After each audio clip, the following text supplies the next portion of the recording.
मीकू बहादुर चूहा। एक दिन की बात है। एक बड़े पुराने दरख्त के नीचे एक छोटे से बुल में मीकू नामी चूहा रहता था।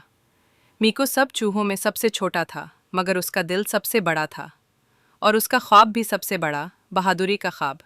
मीकू हर रात ख्वाब देखता कि वो एक हीरो है, दूसरों की मदद कर रहा है, मुश्किलों से लड़ रहा है और नई जगहें दरियाफ्त कर रहा है। लेकिन दूसरे चूहे हंसते और कहते, मीकू तुम बहुत छोटे हो, खेत से बाहर मत जाना, खतरा है। एक दिन सूरज खूब चमक रहा था कि अचानक जमीन हिलने लगी। गिड़गिड़ाहट की आवाज़ आई। सब चूहे दौड़कर बाहर निकले और हैरान रह गए। एक बहुत बड़ा सुर्ख रंग का गुब्बारा उनके गांव के बीच उतरा था। गुब्बारे के साथ एक पर्ची बंदी थी जिस पर लिखा था, मैं खो गया हूँ, बराह करीम मेरी मदद करें, चार्ली बादल खरगोश। मीकू के कान खड़े हो गए। वो खुशी से बोला, मैं मदद करूंगा चार्ली की।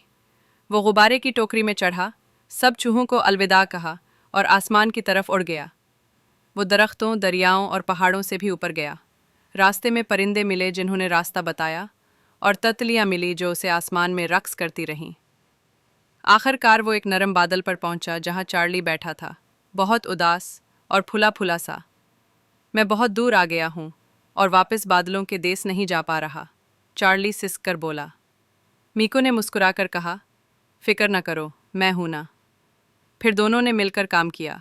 मीकू ने गुब्बारे को हवा से भरा और चार्ली को गुब्बारे में बिठाया। हवा ने उन्हें उठाया और आहिस्ता आहिस्ता चार्ली अपने बादलों वाले घर वापस चला गया। जब मीकू वापस आया, सब चूहे हैरान थे। हमें गलती हुई मीकू, उन्होंने कहा, तुम वाकई बहादुर हो। मीकू ने हंसकर कहा, हीरो बनने के लिए बड़ा होना ज़रूरी नहीं, बस दिल बड़ा होना चाहिए।